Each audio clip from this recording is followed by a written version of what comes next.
Let's continue on in logic to cover conditional and biconditionals in the context of truth tables. So a conditional is a little bit tricky to understand. It can be an if-then statement, and because you're considering it if and then, it has a little bit of extra layer to determine if it's true or false. So let's look at a few scenarios. Mr. Gates, the owner of a small faculty, has a rush order that must be filled by next Monday, and he approaches you with a generous offer. If, keyword, you work with me on Saturday, then I'll give you a $100 bonus. So we'll separate that into two phrases and use W and B to represent the phrases. So then the statement would be if W, then B. And so in order to examine if that's true or false, then we're going to have to make a table. And the first table would say, okay, both of these are true. Then it would be a true statement overall.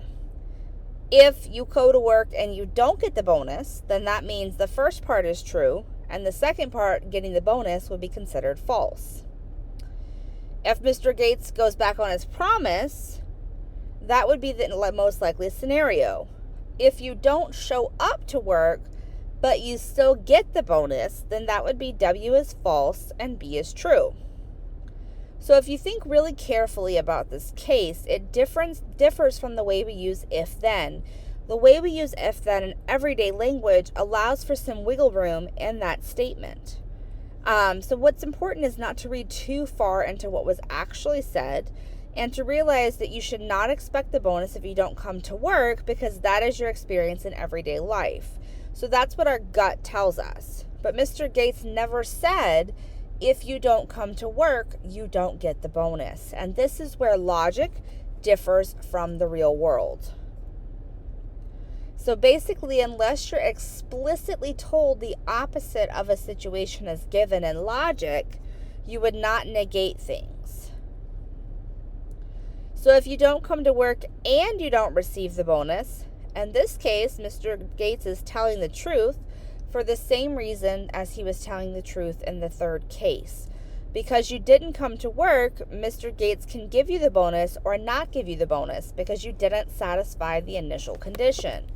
In either case, he's not lied to you and is therefore telling you the truth. You just chose not to commit the predecessor. So this is what the truth table would look like for this situation. For a conditional if P then Q, P is called our hypothesis and Q is called the conclusion. A condition is only false when the hypothesis is true, but the condition is false, similar to if he had reneged on the bonus even though you showed up to work. So let's look at a truth table for this statement. So I have P and Q, I have not P and Q, and not P or not Q. Because I have two variables, two separate statements, the truth table has 4 lines because 2 to the second power is 4. As usual, we have to work within the order of operations. So if I'm looking at this truth table, I'm going to notice that in lines 1 and 3, there is a true hypothesis and a false condition, and this is going to interact differently in step 3. So if I'm looking at how step 1 and 2 feed into step 3, that's going to look very different. So derived forms of a conditional come from the converse, the inverse, and the contrapositive. And these are derived forms of the conditional.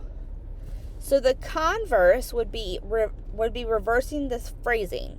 So if I get the bonus, then I showed up to work. That's a converse. The inverse would be if both of those statements are negated.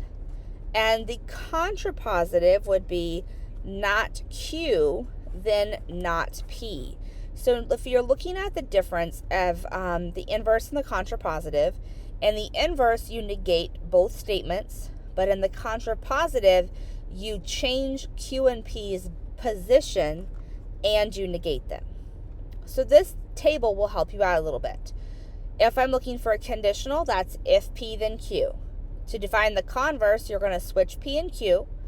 To find the inverse, you're going to negate them both, and the contrapositive, you negate and swap.